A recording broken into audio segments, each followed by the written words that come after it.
And this is where I go before I go to bed, before I take my shower. I kind of wind down, and this is part of the wind down. And so one thing that I do, I enjoy tea so much. I think I mentioned it. I don't know if I mentioned it, and I think the Afrocentric Home Design channel, that I love tea. I love drinking tea. I love picking the tea out. I love the fragrance. I love the warmth. I love the holding the cup. I love the meditative aspect of it. I absolutely love tea. So a lot of times I will wear my hair in a ponytail, some type of ponytail, some type of updo. So I let my hair down. That's probably the first thing that I do. And then I read. So let me tell you what I'm reading right now. I am reading, so let's see. It's by an author, a sister named Ya Giassi, and she's a Ghanaian woman, you know by the name, and it's called Homegoing. This book. If you're not ready for, I'll just read it back to you. It's Homegoing is a novel I wish I could have read when I was a young woman, says Zadie Smith. Ifia and Essie, two sisters with two very different destinies. One sold into slavery, one a slave trader's wife. The consequences of their fate reverberate throughout the generations that follow, from the Gold Coast of Africa to the plantations of Mississippi, from the missionary schools of Ghana to the dive bars of Harlem, spanning continents and generations. Giassi has written a miraculous novel, an intense, heartbreaking story of one family and through the stories of America themselves. It's so, you know what, this is definitely not a book that if you want to like not think so much or not have your heart like ripped into pieces, or not, you don't want to remember the past, the painful, dark past that we have had, as African Americans, as diasporans, really, or specifically those that were part of this transatlantic slave trade.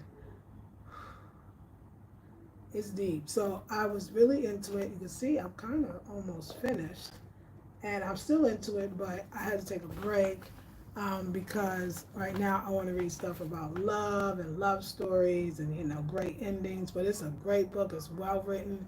It goes from Ghana to the States and then back, and then it traces a family and a generation. It's well written. It's in depth. It's historical. It's helps you have a deeper understanding. It has multiple layers.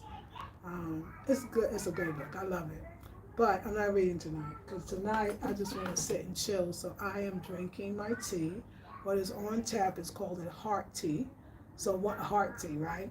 So one of the things that I really had to deal with was my the high blood pressure that I had. Now I don't have it anymore. I joined this blood pressure support group, and I learned how to change my entire life, get more sleep, eat a total plant-based diet. But I was always doing that, but not just raw, cooked, delicious, different foods.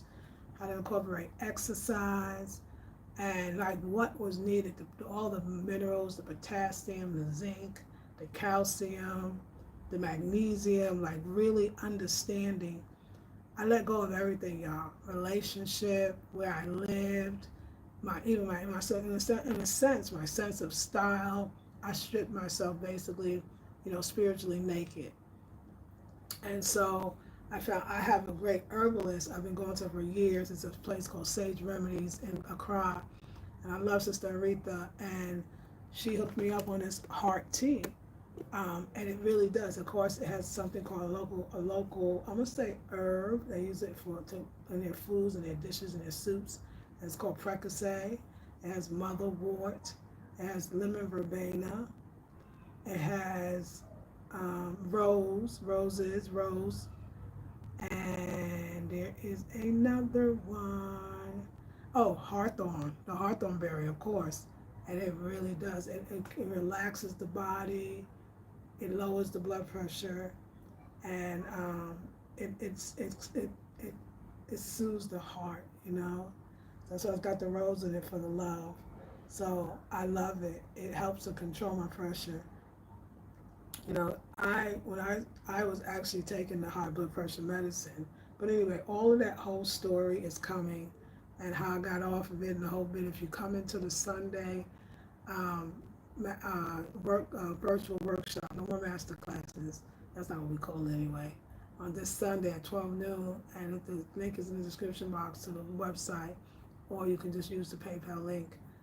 You will hear more. But anyway, this is my beautiful space, my beautiful den. Afrocentric Home Design. I'll definitely show you around, and it's very soothing. There's a lot of lavender and purples, and yeah, I really love it. I really love it. So this is my sacred space and my sacred time, and I just wanted to share a little bit of it with you. And if you know, come into the courses over time, will continue. You'll get to see a lot more of it in different ways. And yeah, I'm feeling great. I'm feeling good. I just feel like I've been fasting. This is my third day. It's my third day. It's a liquid fast. It's like a fruit and vegetable. No, it's like a fruit fast because I eat watermelon. That's the only thing I eat. But then I do smoothies and lots of teas and water. And so this is my nighttime routine. Like I said, sometimes it's accompanied by a book, but today it's just accompanied by the book of my heart, the book of the divine, the book of love. So anyway, I just wanted to say through this little short video, even though you'll be seeing it probably in the day, unless I do a daytime routine that I really might do, we'll see. But anyway, have a beautiful, wonderful night if you're watching this at night. If you're not, have a beautiful day, and I look forward to seeing you again. Peace, love, and blessings.